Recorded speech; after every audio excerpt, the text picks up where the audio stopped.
probably one of the worst decisions I ever made in my life. I gave him 50% of the company, thinking that he would be able to take me to other places. It literally ruined us. It got to a point where I was taking loans. It was like almost like a gambling problem at one point in time. It almost killed my marriage because basically he didn't do anything and he couldn't remember. We figured out that I was paying almost $14,000 a week in loan payments. I mean, it was astronomical, the amount that I was having to pay.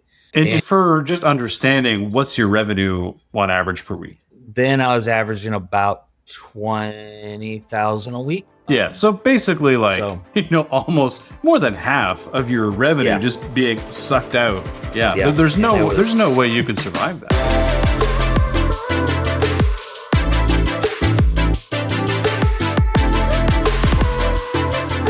Welcome back to the Restaurant Growth Accelerator Podcast. I am your host, Andrew Scott, multi-unit owner for almost 20 years. And now with ownership, we help restaurant owners increase their sales, increase their profitability, and actually help them have a life outside of the business. And we've got Tim Halls with us today, who is a client of ours, which has an amazing barbecue catering business. Well, I should say brick and mortar and catering business. We'll talk about that in a little bit. And he's got quite a story to tell. So Tim, welcome. Thank you for being here. Hey, thank you, Andrew. I really appreciate you the invite. Yeah, well, let's talk about your story a little bit. Obviously, I know your story, but for the listeners out there, how did Burnt Barbecue kind of get started? What made you want to get in there in the first place? I actually worked for a friend of mine that I went to school with, and he opened a food truck back in 2016, and we ran that. He opened 2 different stores.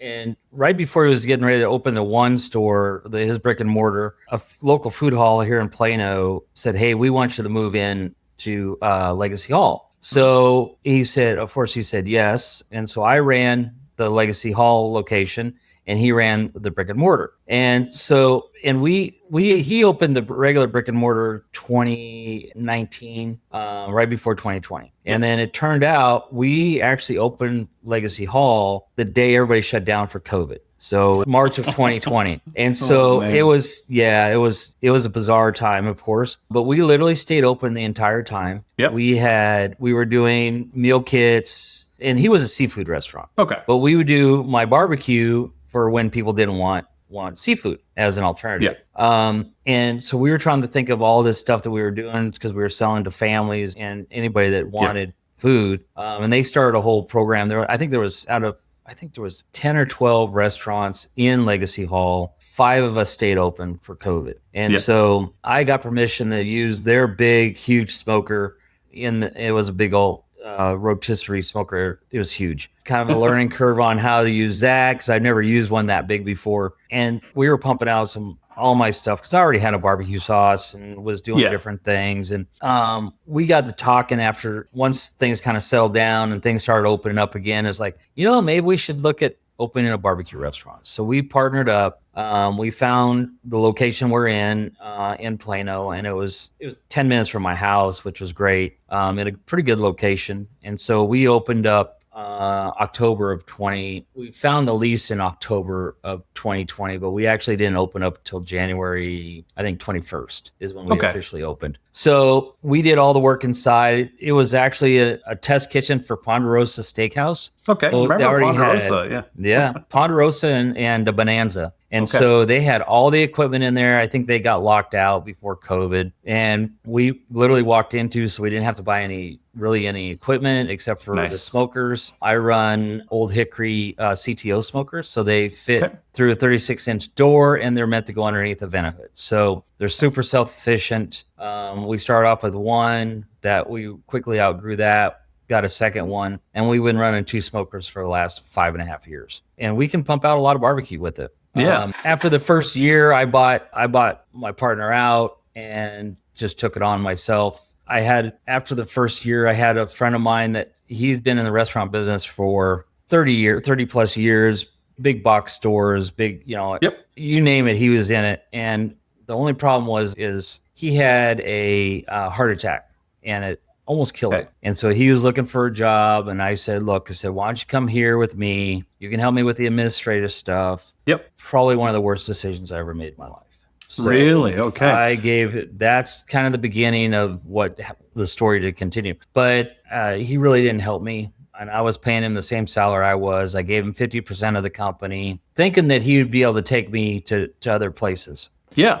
Yeah. And it literally ruined us. I mean, it almost killed my marriage, because basically he didn't do anything and he couldn't remember. And a lot of it was that I think he had some brain problem, some medical problems after the heart attack. And but he would never admit it. And so we had a couple of meetings saying, hey, I think it's time that we split. And he wouldn't do it. And I ended up getting a lawyer involved and a demand letter. Okay. He finally left. Yeah. You know what? It's so, and this is the tough part, right? So like we see a lot of clients, like over 1,000 clients, right? And the tough part are things like partnerships and family. Those are some of the hardest things, like, because to be honest, like, contrary to popular belief, people think it's really hard to grow sales in restaurants. It can be done. People think it's impossible to make money in restaurants or to find the right people. All of those things are actually fairly easy to do once you know how to do it. Like, it's not that difficult. The partnership and the dynamics of family, like you said, you're like, hey, this guy has all this experience. He's done this. He should know and be able to do it. So you gave him shares in the company and paid him a salary. And then, because at the time, you probably didn't necessarily know what you were looking for either. You didn't know what good would have looked like from your perspective. You only knew what you knew. Right. And the biggest, I've always been a restaurant guy. I can talk to people all day long, but when it's like comes to finances, I always relied on other people to help me. Yeah. The first bookkeeper we had was my first partner's bookkeeper, and I don't know what she did. And so it was a mess. And then with the one guy, the other guy, I don't want to mention his name, but he said he knew what he was doing. And, I had somebody go in and try and fix everything. And they're like, there's nothing here. There's literally nothing in your books. And so I had no idea where I was at. We were doing pretty good with orders, and we were getting into doing some catering, but then we were relying on, Uber and DoorDash and Easy Cater, and they were taking a third, they were taking a third of everything. And it's, if you don't know any different, and I mean, this is the problem, is that restaurant owners get into a place where, because a lot of us come from operator backgrounds, right? Like most of us, like, we got into it because we could do the things in the restaurant. Like before I owned my restaurant, I worked at the restaurant I eventually bought. Like, I worked there, so I knew how to run it.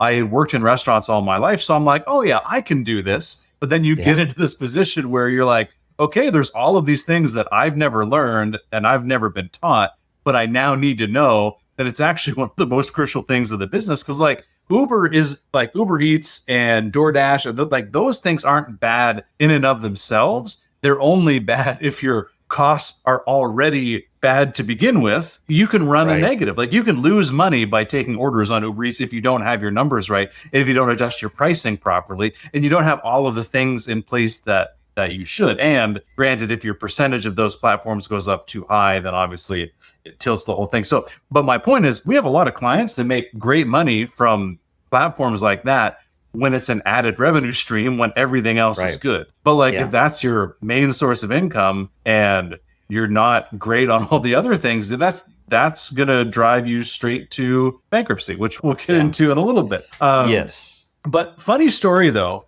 talking about bookkeepers, my very first bookkeeper, this is just kind of funny now that you mentioned it. My first bookkeeper that I ever had was the same bookkeeper of the guy that I bought the restaurant from.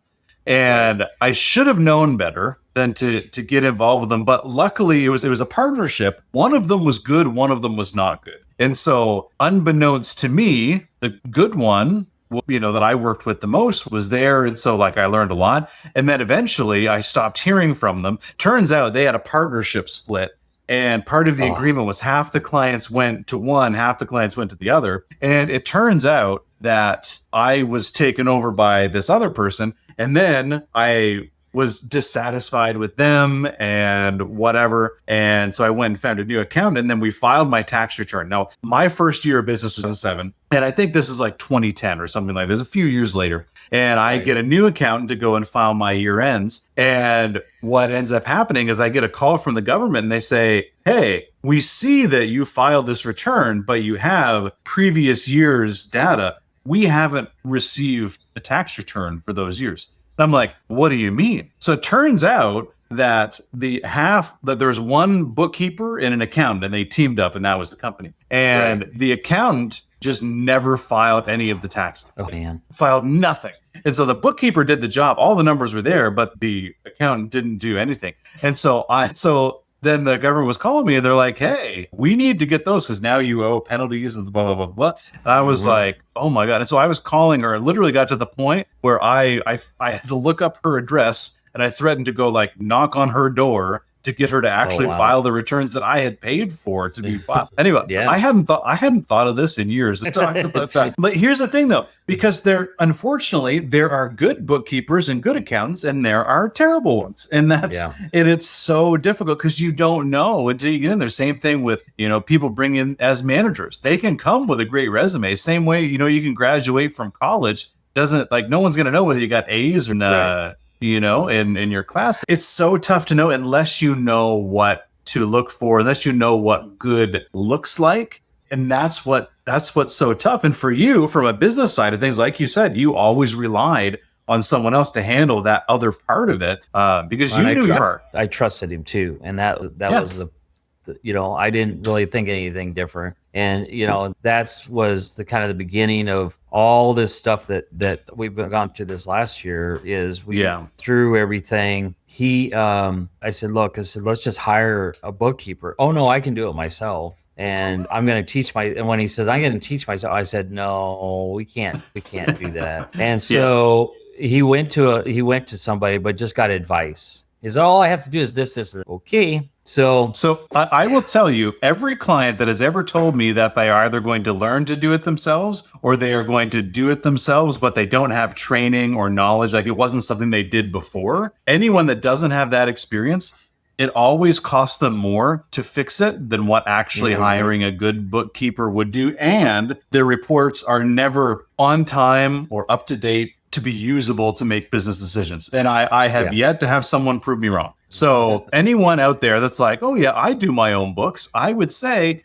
you should give your head a shake because your job is not to be a bookkeeper. If that's what you want your job to be, then go start a bookkeeping company. If you want to be a restaurant owner, what you actually need to do is be the CEO, which means you need to take the reports and do it. You shouldn't be trying to save a couple $100s a month by getting someone else to do your books because it costs you more in the long run. And that's something that I've had to fight with so many clients on this. One lesson learned too is that you can't, there's different bookkeepers for different jobs. So you have to interview these people because not everybody knows how they do the restaurants, Yep. And you just get Joe Smo off the street and say, yeah, I do bookkeeping. I'm like, for what kind of business? Exactly. And you have to find the right fit. So when I switched to Oliver, who you all recommended to me, that was the best. Oliver's my bookkeeper, by the way. So I tell you what, I love them. Ann does the bookkeeping, Oliver does all that. But I knew from the first meeting I had with them, I'm like, yes, I know that you're not in Texas, which it doesn't really matter because you're shipping everything anyways or emailing. Yeah.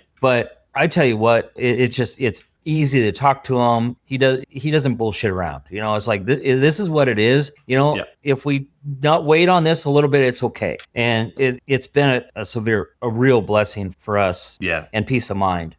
Which is good. And that's what you should feel with someone who's handling the finances of your business, right? Like you should know what's going on. You should feel like you can ask questions. You should be getting reports every month so you can make decisions. Like those are the types of things that you should have. And most people just don't have that. But they don't know what good looks like, so they don't think there's anything wrong. So luckily now you've seen that, and so now you would never go back to a different way. You know what I mean? No. So let's go into this. So you got into this really bad place, and then you did find us because obviously a big part of what we talk about is helping restaurant owners understand their numbers and making sure that they can make the profit of their business. Because you always had, decent sales. Like it wasn't like that was a big struggle. You had consistent revenue. You just weren't making money. You said before we started this interview and we were just chatting, you were negative for what, 5 years? About 4.5 years. And a lot of it is because I just didn't know any better. My food cost was high, it's just, we didn't have any systems. We're still working on our systems, but we got some stuff in place now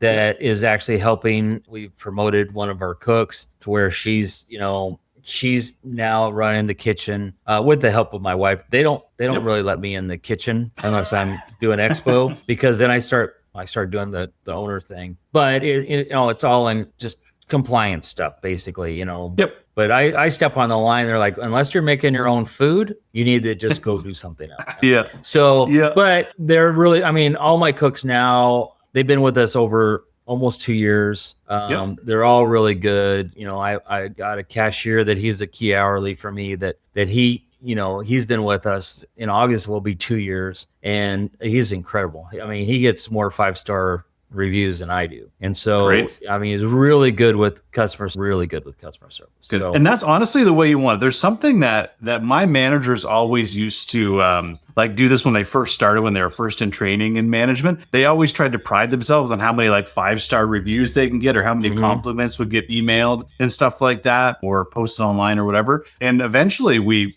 as part of our training, we take them aside and say, hey, just so you know, that's actually not what I want at all. Right. Because what I care about more is that your team can do that without you. I know you're good. You wouldn't be here otherwise. What I care is that your ability to transfer that to other people. And so that says more about the business that you operate when your team drive those things. If it's always you and all the reviews and all that stuff, that's not a good thing for your business. It means that you're the main one in your business. That's not what you want. Well, I always joke about that, how he does that, but it's all a team effort for our guys, because it's, it comes from the kitchen on the ground up.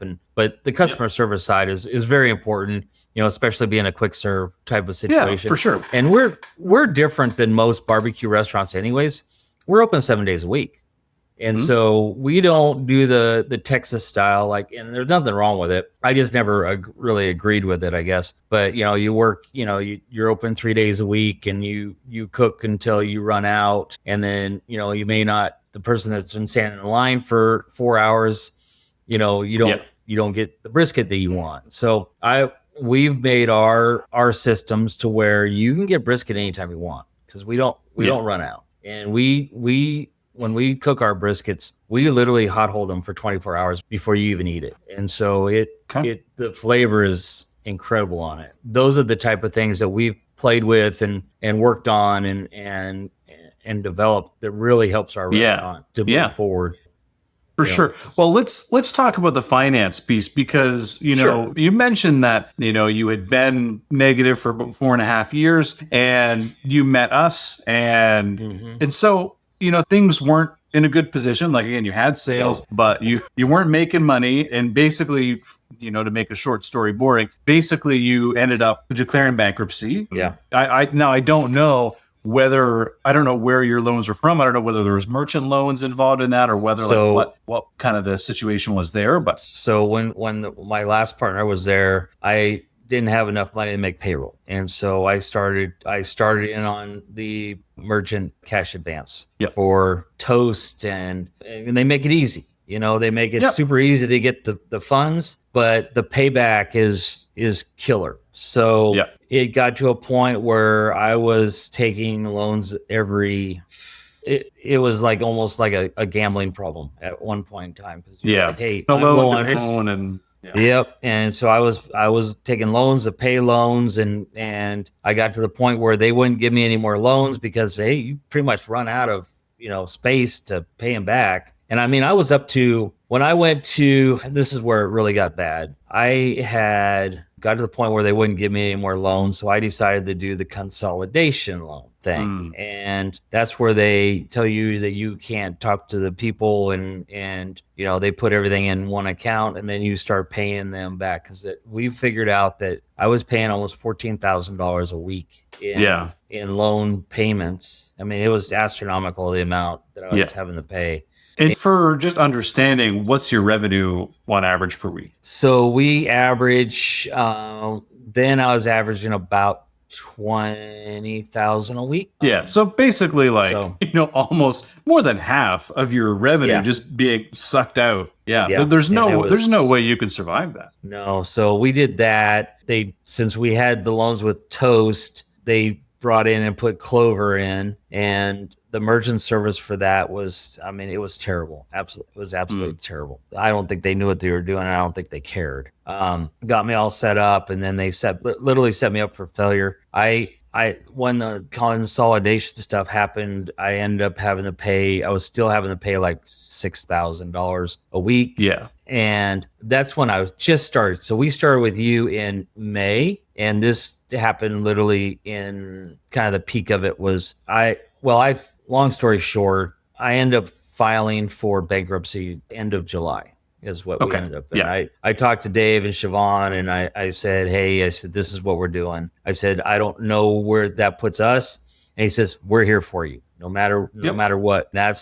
We're here to help you get through all of this. It was absolutely a godsend, because I honestly don't know where I'd be if I didn't have you guys, because just the program of where we're at. But so we got through everything. I had to switch POS systems again. And so we only had Clover for 3 months, and it was terrible. My wife hated it. My cashiers were like, this is stupid. We can't. It was terrible. So we had, I had a card from a guy and I did research on him before, called Spot On, and it was pretty good, because they're a lot of the techs used to work for Toast, so it's pretty similar. The back end part is they made it way too difficult, so I'm still on a learning curve on doing that, but it's not a bad system. So now I have that for almost a year now, and I like it. But we got that switched out. I found a really good lawyer, got me through everything. In December, he got everything all worked out. We went to the court. They said, yes, the plan looks good. Basically reduced my debt from a little over $250,000 to $60,000. So I have literally a car payment.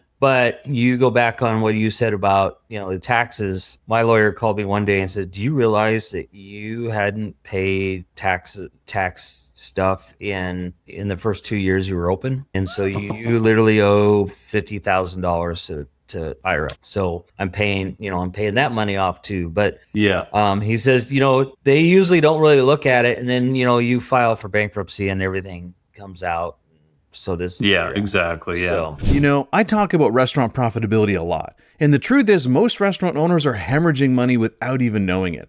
That's why I created the quick 7-minute training that shows you exactly how to track your crucial numbers in just 5 minutes per week, and a free spreadsheet to help you do it. The exact same one we're using with hundreds of our clients right now. So if you want to stop leaving money on the table, just click the link in the description below for your free copy. Thing happened to me, not with the bookkeeper related, but what's so funny is that originally for our sales tax, we could either file quarterly or annually is what I had the choice to do. And there was a little survey where they said, hey, what do you think your revenue is going to be for the rest of the year? I took over this business in like November. So I'm like, it's going to be this amount. And so they said, you should file annually. And so I didn't think anything of it. And it turns out, of course, what we would do in a month or two was way more over the course of a year. And so then we went to file these sales taxes at the end of the year, the following year. And I remember my bookkeeper saying, hey, by the way, you owe $55,000. And at this point I was negative in my bank. I was in overdraft. And I'm like, $55,000, where am I going to get $55,000? Like I have negative $5,000 in my bank account. How the hell am I going to get that? And so to just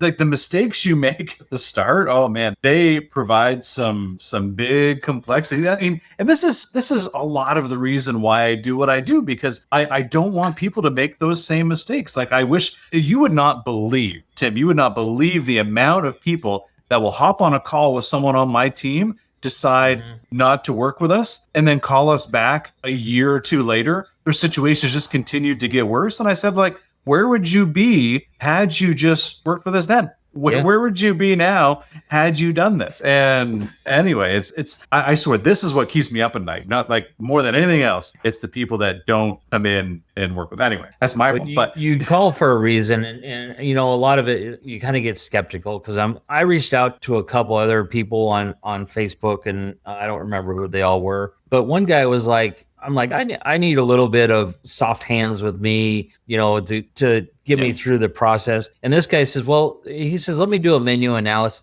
And he literally raked me over the coals. I'm like, I could never work with this guy. He's an asshole. And I'm like, I'm not, so I was like, okay, time to, and so I kind of put it down for a minute. And then I saw the ad, or I listened to one of your podcasts. Okay. And I'm like, this is what I need. This is exactly everything you spoke about. I don't know what podcast it was, but one of them. And I'm like, yeah, this is exactly what we need. So yeah. And you know what, like that's what I love about our company. We try not to be assholes. Just to be very clear about that. It wasn't you, by the way. Oh, yeah.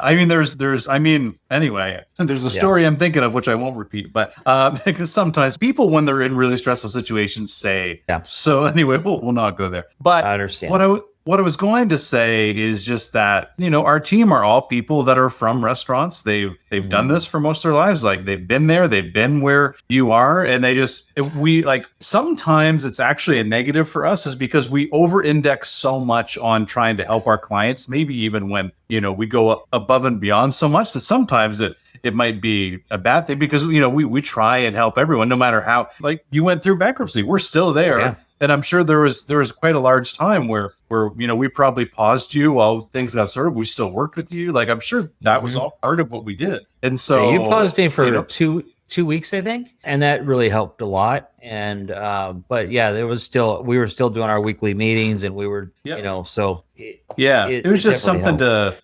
And so, like, those are things that we just try and help out with. But so anyway, I'm glad that it wasn't me that did that. But we're just, I don't know. We want you to succeed. And that's a big part of what we do. So you went through the bankruptcy, you got that settled. And so now you're just kind of describing a little bit about kind of where you're at now before we jumped on the call. So just walk through, like, how is your business different now than it was before, from systems, from, the profitability standpoint, from, like, your personal life? Like, just walk us through what that looks like now. So now life is, I want to say it's pretty darn good. There's still work to be done. I told Siobhan, I said, I still feel like I'm kind of behind the 8 ball, and, and we've been working together for a year. And she goes, Tim, you've gone through a lot, and you have a lot. But everybody's story is different. And that kind of put everything in perspective for me. It's like, well, yes, I'm kind of a slow learner sometimes. I actually wrote out my employee manual. It was actually over Mother's Day weekend. I still have to have my wife look through it to make sure that it's good. But, I wrote that because I like every time that I went back and I said, I don't understand why the cashiers aren't doing it this way. Or I don't understand why one cashier is always late, but she does a good job when she's here. And I'm like, and then I said to myself, well, I can't say anything because I don't have a system for it. So I can't go back and sit and punish her because I don't have anything written down saying you need to be on time every day, which is would be obvious, right? Yeah. And this is a great thing, because most of the time we would just get mad at that person, maybe fire them, then hire someone else where they do the exact same thing. And the underlying issue is the systems in the business. If those aren't there, if the systems and standards, and then based on that, the accountability isn't there, your business is just going to keep going in this, like, treading water cycle. Yeah. So we've developed order guides in the kitchen, so they're writing them out for me every week. We have a weigh sheet that we work on, and it kind of opens their eyes of, like, oh yeah, I didn't see the ribs on the very top rack today, that actually those first. There's a lot of lessons learned. I've always done, the schedule and everything. And, I got some really good workers, but it's, sometimes they miss stuff. So, I'm still working on opening and closing checklists and more things like that that are going through. And then it's just updating. But I'm able to I actually work from home a couple days a week just to get, my administrative stuff. I still have issues getting my tracker done every week, but I get a text from Siobhan make sure you get your tracker. I'm working on it. And we are relentless. And I'm very grateful for her for everything that she goes above and beyond on. And I remember when I first started, I think Siobhan just started like a month before. So, I mean, she's great. I really enjoy working with her. I like Dave a lot too, but I haven't seen him in a while, and I know he's busy. Yeah. But I mean, Siobhan, like, and that's the thing with Siobhan, just we're talking about her. I mean, she ran my entire organization. So Yeah. when I moved over to the coaching side, when this company started taking off, yeah, she's the one that ran the 4 locations. And so she was the head of that. So yeah, it's no surprise that she came into the coaching side and has done really well with it. So one thing I wanted to call out too is that you just said that for the first time, you actually had profit on your P&L for the first time in those, 4.5, 5 years. Four and a half years. And I had, like I said before, I had that meeting with Oliver, and he says, I've had to have some pretty hard discussions with other owners of restaurants that, hey, I don't think you're going to make it. He says, I'm actually very pleased to look at your P&L. He says, you still have some work to do, but he says, you're actually showing money to the bottom line. Yep. And we're actually put down about $20,000 to the bottom line since the beginning of the year. Obviously, we want to do more with that, but I think I walked into March by the end of March, I started feeling this weight off my shoulders saying, hey, I think we're actually going to make it. And the restaurant business isn't easy. We all know that. But, now we're actually having a little bit more fun with it. And we're starting to come up with more creative ideas for our catering side of it. Nice. And different things we can do. And I want to ask the two. Yeah. So how has this also affected your home life? Are things better now than what they were before? Oh yeah. Our crew, right now we only live 6 minutes from the restaurant. So if something happens, we can go down there pretty easily. But our crew's efficient enough at night where they can run the business. So we're actually home at night. My stepdaughter, Isabel, she's an unbelievable child.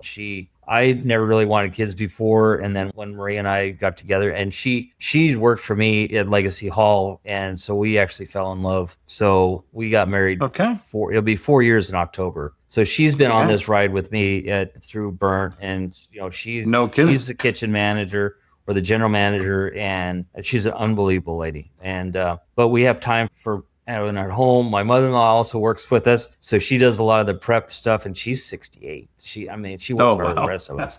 So we are a true family-run business, but we take some time for family. We're in the process of actually looking to buy a house. Since the bank, and I didn't tell you this earlier, but the mortgage lady that we're going through, she literally said the sales are so good and your P&Ls look so good for the restaurant that it's helping you be able to purchase a house. So amazing. Just from that. So she says, because of your revenue is that, and you are a family business, so we're really pleased with that. So we're looking for amazing. Yeah. Dude, like, do you ever think when you first started with us that would be something that would happen with the business the way it was? No. There for a while, I was like, I really hope that the landlord doesn't come by and lock us out this week. So we're working on some things. I'm still behind in some of my bills, and the landlord has been very gracious so far, but we're working on getting that stuff paid off. But it's, there's people if you ask, they'll work with you.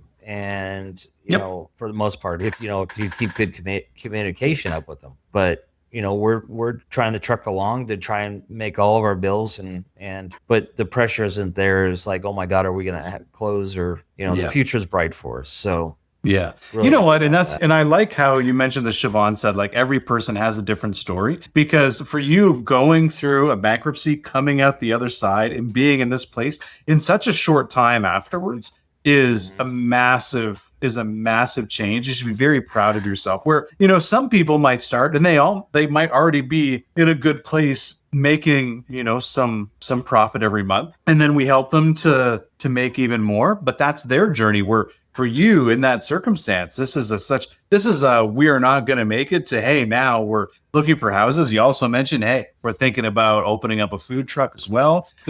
You probably never would have thought those things the way that everything was before. Yeah. Yeah. So anyway, I just want to say that you should be very proud of yourself. I am proud of your progress and thank you and what you've been able to do. And it's so great to see that, because I haven't seen many people that have went through a bankruptcy and then come back kind of as good as you've been able to. So I've loved to see that. But I also want to switch gears a little bit, because I know you have a great catering portion, because right now it's almost like half of your business is catering. And I know that everybody listening is probably like, oh, I would love to get some more more catering. So tell me a little bit more, like, how did you get to have the catering business that you have now? Now, again, I'm going to preface this with a couple things. Number one, the reason you got to the bankruptcy spot was more because my assumption is that your costs were out of line, that like it wasn't the sales, it was more that you just weren't making money on what you had. The costs were out of line. You didn't know that side of the business. Probably pricing wasn't correct, portioning, like all of those things were not where they should have been.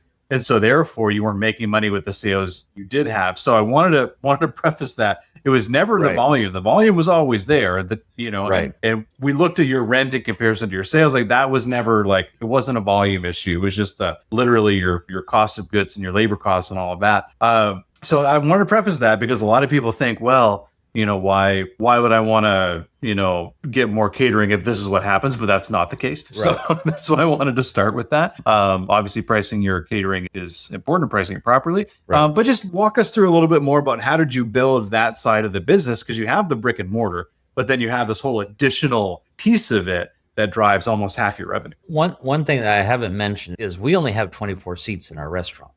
So we don't have a big footprint in the restaurant. So we are basically about 80% to go anyways. Yep. So we have, a lot of it is just word of mouth. I started running, I think it's almost 2 years now. I got referred to a guy that does Google ads and leads for catering. Mm-hmm. So he runs that, and we average probably 4 or 5 leads a week. And I usually book at least two caterings a week from that. Okay.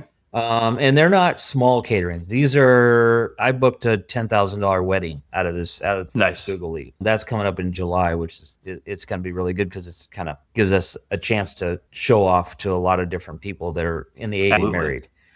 But we've always been on Easy Cater, and I try and use that towards more of as a marketing thing and try and convert people over. I just started and we launched the online ordering yesterday. It's called CaterZen, which does all that. But they mimic, a lot of that Easy does, because I guess, if you order, you get points and you get gift cards. Yep. So our Amazon gift card, right? So this company actually does a gift card program, but you can get whatever gift card you want. They have a whole slew of different ones you can pick. Oh, nice. And we're actually offering a little bit higher percentage for them to cater as rewards, especially for the drug reps and the corporate offices for the people. Exactly. So you're not giving a discount back to the company. You're the people that are actually ordering. Benefits them. Yeah, exactly. They're more personally incentivized. Yeah, exactly. So that, and I'm all about building the relationship with the customer, because I don't want to do just one catering with you. I want to do all of them.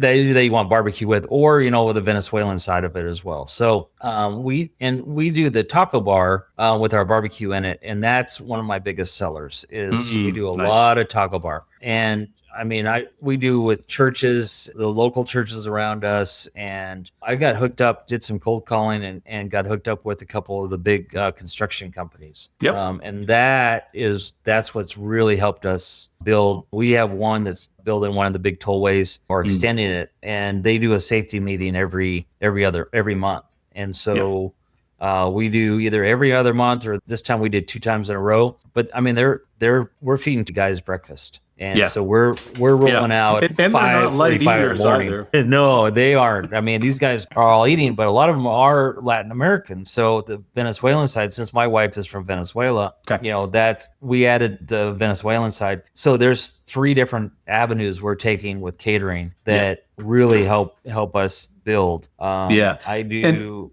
I was going to say, what I've kind of heard here too, because a lot of people want catering, but when most people, and this is what I hear consistently, is that people don't want to go out and actually promote their catering. They don't want to actually go and find the business and find ways to promote. I hear this all the time. They're like, I just wish the catering would come to me. Or there's people that also think that, you're laughing about, but that's a thing. Like, we just wouldn't. They don't want people. Yeah. Why doesn't it just show up and like, I'd be great at just taking the order, but that's not how catering works. To build a thriving catering business, you actually have to be aggressive and go out and find it. And you also have to keep the relationships with your people. And you know what, Tim, I'm going to take a stab and say, if you had a slower couple weeks, you probably called up some of your contacts that you had done catering orders before and said, hey, you got any events coming up, just to remind them that you were there. Like, I'm sure that's something you've done, but that's something that most people don't do. And they wonder why, hey, how come I only get one catering order a month or two catering orders a month? And another thing I was going to say as well is that a lot of people think that catering has to be full on-site, like full service catering and doing it like, but there is a lot of money to be made in being able to drop off catering for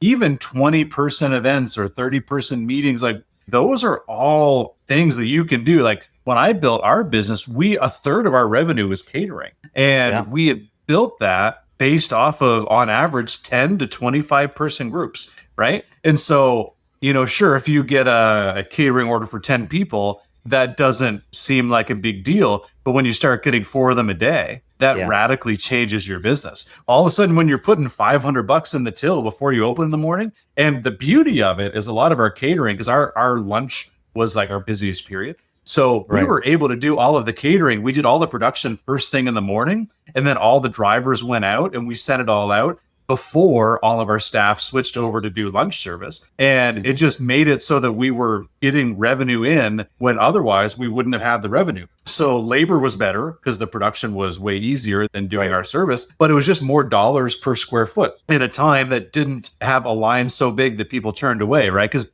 we didn't want to add a whole lot more to our lunch business because we were already losing customers because the line was too long. So, we were like, how do we get more business that doesn't take away from our peak periods? And catering was a way that we built that. So, I mean, there's times they were showing up at 6 a.m, starting production, where we didn't do a lot of breakfast, but so I wanted to dispel this whole myth, because I had a client that was just adamantly against, because I suggested that, hey, why don't you actually go to some of the like office towers and businesses close to your restaurant? Why don't you go in there? I suggested that she go in with a catering menu. I suggested she get a business card from them so she could follow up and reach out to them again. And I also suggested that she took some coupons and some samples to leave at the business when she went there. So she could also, if she wasn't going to get a catering order from them, she could potentially get individual customers from the people that work there. And everybody loves samples. So when you walk in there with free food, everybody likes you anyway.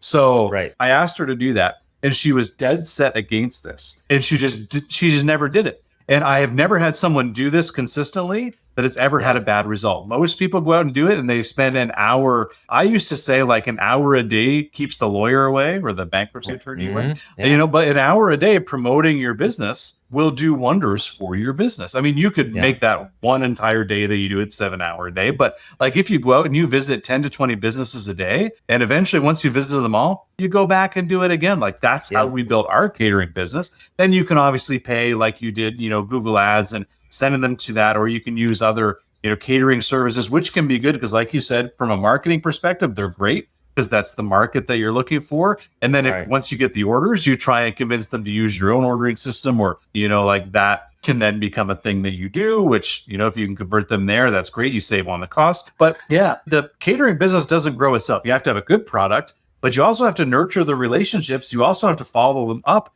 You have to treat it like it's a business within a business. You can't, you're a brick and mortar for quick serve. People show up and they come in and they eat and then they leave. Catering is different. You have to nurture those people. You have to remind them. You have to treat it like a different type of business. And there's a lot of owners that just aren't willing to do the work to do that, or they don't have the time because they're so focused in the business or whatever the case is. But you, on the other hand, that's something that you've been able to do, and it's shown great success. So that's great to hear. We've been very blessed with it. I mean, it's kind of a slower week this week. Next week we have Father's Day, which is our biggest day of the year. Out of all the holidays, that's the big one for us. Yep. And I have 3 caterings booked for the Saturday before, and then Sunday is all going to be takeout and to go. But like tomorrow and Friday, I didn't have any catering booked. And so we've developed a really good relationship with the city government of Plano and the Parks and Recs. I get a phone call from the superintendent today saying, hey, we're doing a potluck, but I'm in charge of the meat. So I'm buying all the meat. So I need enough meat for 50 people. And I'm like, oh, that's cool. That's 25 pounds of meat that you need. And so there you go. When I get done with this, I gotta send him the invoice for it. But then I had another one of my regular customers say, hey,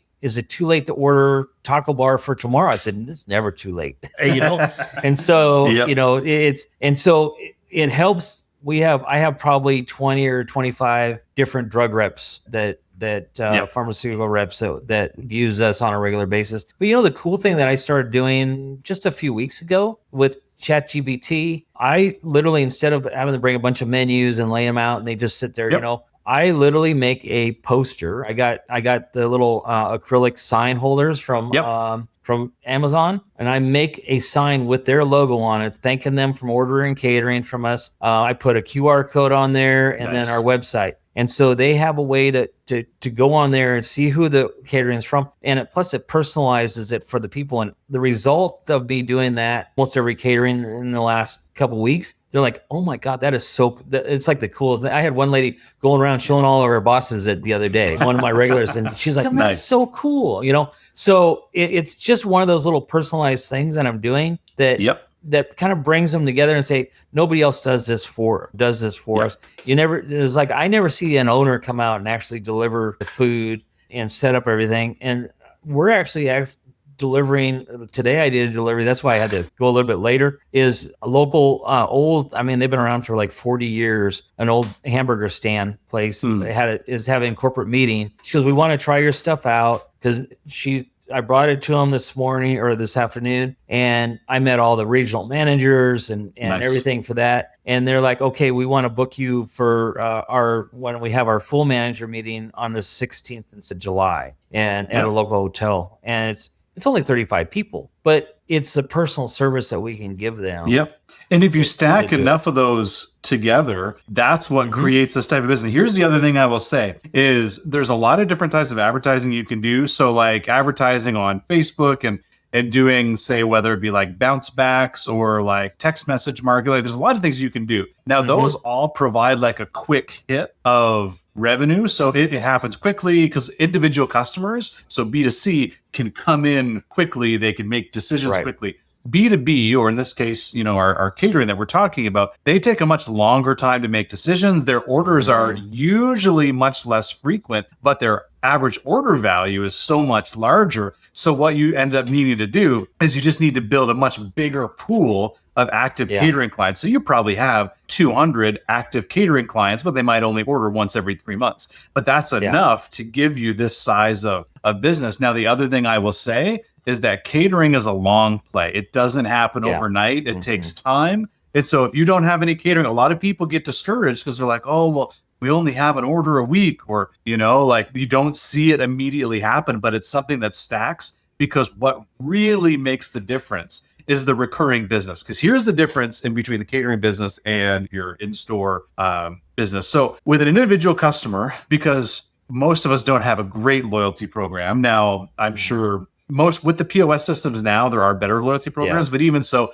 not all of our customers have it. So we don't really know how often our customers visit us, right? So our individual customers that come in, we don't know how often they come in, whether they come in once every 3 months, every day. We don't know their average order size per individual customer. We just don't have that data, which would be amazing to be able to have, which is why I think everyone should have a loyalty program, ideally through their POS, so you can track their spend and stuff like that. That's really great data to have. So the reason why I'm talking about this is with that, what will end up happening is you can have customers come in and we don't really know what their lifetime value is, right? So even if one person comes in and they come in once every 3 months for the course of 2 years, their average order is 100%, their total lifetime value is like $150, $200, something like that, right? Whereas a catering customer, all of a sudden, instead of a 200 lifetime value of business, we're talking about 5,000, 10,000 lifetime value for that customer. They're just a much bigger, it's what we call a whale. That's, like a little fish that we're getting versus a whale.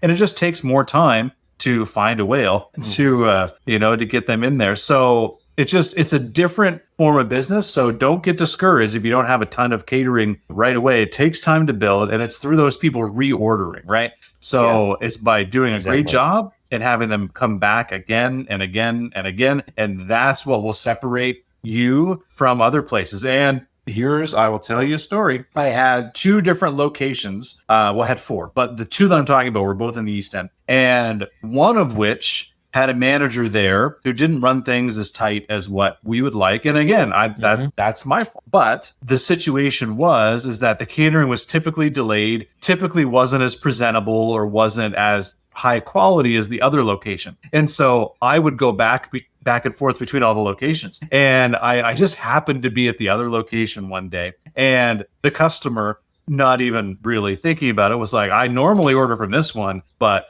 they haven't done a very good job lately, so I want to order from you because I still want the product, right, but I don't trust that location to deliver it. And of course, me on the other end, I'm thinking that is really not a good thing. So it's about those, recurring relationships. So my point is, we have to make sure everything is done right. So you can't be late. It has to be on, and in fact, it has to be early. Has to be the best quality. You have to have great service along with it, both before and ease of experience of them taking the order, but then also after, checking in on them, saying thank you for ordering. I wanted to check in how was everything.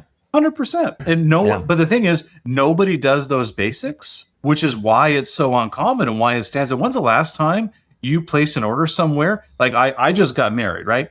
And only one of my vendors reached out to us after to really, ask how the honeymoon was. Yeah. And literally spent, $50,000 with these different vendors. And and it was a very small wedding, mind you, but our food was, $6,000-7,000, something like that. But no one has reached out to follow up. Now, granted, the food was great, but that's just the little things, the little details. Those often go unmissed, which is why it is so easy for us in this industry to stand out and make a great business. Because if you do all the little things right consistently, you can stand out way more. And I know I'm kind of going on a side quest here, but the service is the same thing. Like when's the last time, Tim, you went somewhere and you had dropped it, wow, that was amazing service? When's the last time that happened?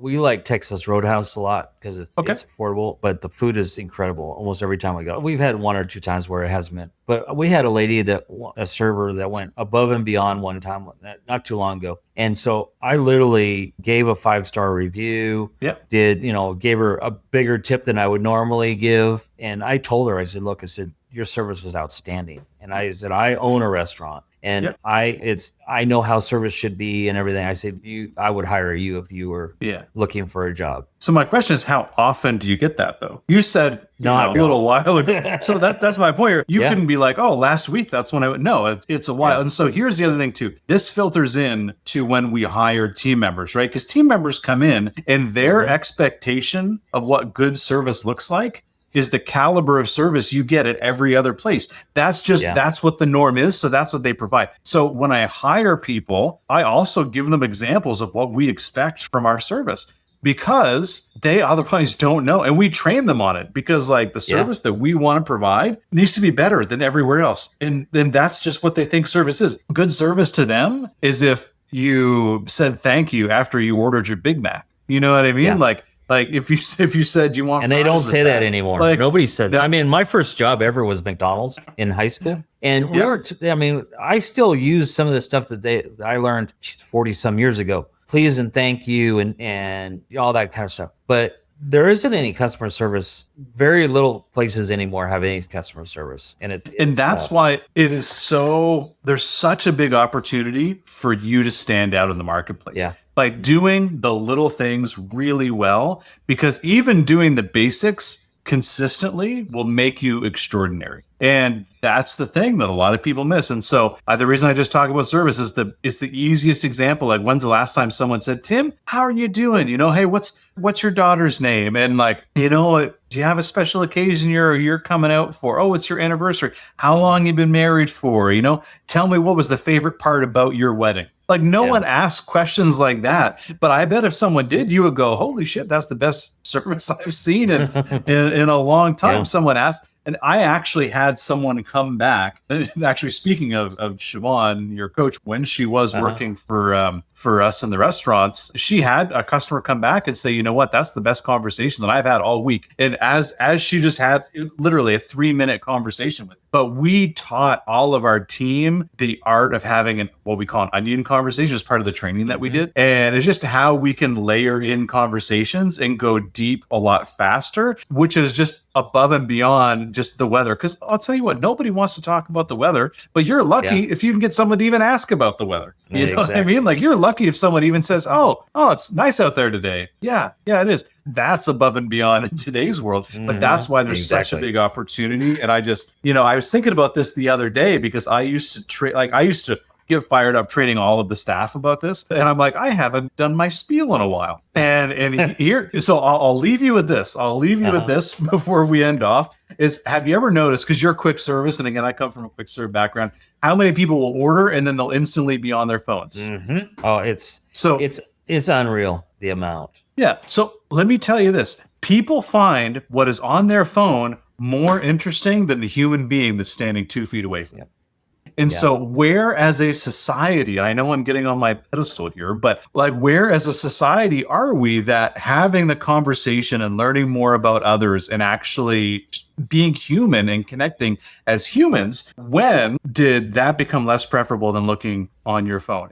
What I would say is that because today it is more easy to ghost people. When I used to do interviews, I used to have this whole spiel. I used to ask them, like, how many of you have been ghosted? Because it's easier to just disappear than have a difficult conversation with someone. I used to use an example like, hey, how many of you guys have had friends before? And then eventually you just kind of drift apart. Nobody really said anything. Nobody really did anything, but you eventually just drifted apart. You probably noticed it, but then you didn't want to have a difficult conversation, so you let it slide, and now you haven't talked to them in years. Like, how many people has that happened to you with? And everyone raised their hand. They go, oh, I can think of somebody. And I'm like, yeah, because you're scared shitless of having an actual conversation with people that might be slightly uncomfortable. And so literally we would be doing these group interviews with people. And I say, I'm going to ask you to have a difficult conversation every single day, because most of you are not used to having conversations with strangers and asking questions you're not comfortable with. That is the expectation for what we're going to do. And it is so prevalent for people to be focused on their phones, to be focused on whatever, than have an actual conversation with a human. I feel like we've lost the art of human connection. And that's why we have such an opportunity to just be remarkable. And as a hospitality business. And so anyway, I just thought that was interesting, because we lose sight of that. And then when it comes to catering, we also lose sight of that, because what else are catering contacts other than those people we need to provide the same level of service to? But we think service stops when they exit. Service doesn't stop when they exit. It's a consistent thing. And if we don't continually check in on our customers, because once they leave your business, once they leave, they don't cease to become your customer. They're still your customer. We just stop thinking about them or talking to them. And I think that that's a big disservice to a lot of people that are trying to build a business that compounds and grows. So anyway, that's my soapbox today. There's a fine line too with getting back to customers, because, I'll call and follow up with people, and I know they're busy, but I won't call and pester them, right? So I'll call them once, or I'll text them. And if I don't hear anything, I might try again a week later. But after that, I'm like, okay. And typically they just kind of move on. I have a couple big clients like that. They're like, well, I'll just call them next time I need something, and it all works. But I like getting that feedback, because that helps us for the future as well. Yeah. But I was going to you at least try. And I'm not saying to pester people to death, but even that in and of itself, if they don't answer or call you back, that's their choice. Totally cool. You did your, and that's what I want to see people do more of. Yeah, exactly. I was going to say that I got hooked up with HOA, a couple different communities. They're all in the same vendor net, and I had to get approved for it. But that was probably one of the best decisions that I did, finally getting approved for it. It took a while, but I've really developed. I work with right now 3 different groups out of the same network, and we've done, I think, 5 caterings with them so far. Oh, nice. On things. Good. So it's really helped us. And I was going to tell you, I screwed up on a catering for them last week and was late. And I wasn't late, but I thought we were supposed to start at 7:30 instead of 7. But we made up, because we had the next day we had another catering with her. And I told her, I said, I'm so sorry. She goes, I'm full of grace. She goes, you brought extra stuff for today. You were here early. She goes, that was the best thing you could ever do. And she goes, I'm a customer for life. So as long as you make it right with them and give them a little bit more yeah, it helps. It goes a long ways. Absolutely. Awesome, man. Well, I think we shared a lot of stuff here. I think our listeners are going to find some value in that. And just knowing from where, you came from to where you are now, man, I'm just proud to see what you've accomplished. And yeah, thank you for being here. And maybe we'll have you back on here in another year and see what happens from there. All right. Well, I really appreciate it. It was a good time. Time went by fast, awesome, man. Too. Yeah, it does, man. So guys, if you're interested in finding more about Tim, how can they find you online or social media? Where can they look you up and take a look at some of your delicious barbecue? So we're on Instagram or Facebook at Burnt Barbecue and Tacos. It's just Burnt Barbecue Tacos is our Facebook and Instagram. Or you can look us up online, barbecue, the letter N, tacos.com. So on our website. Awesome, man. Well, appreciate you being here. And thank you guys for listening. We'll see you on the next one. All right. Thanks, Andrew.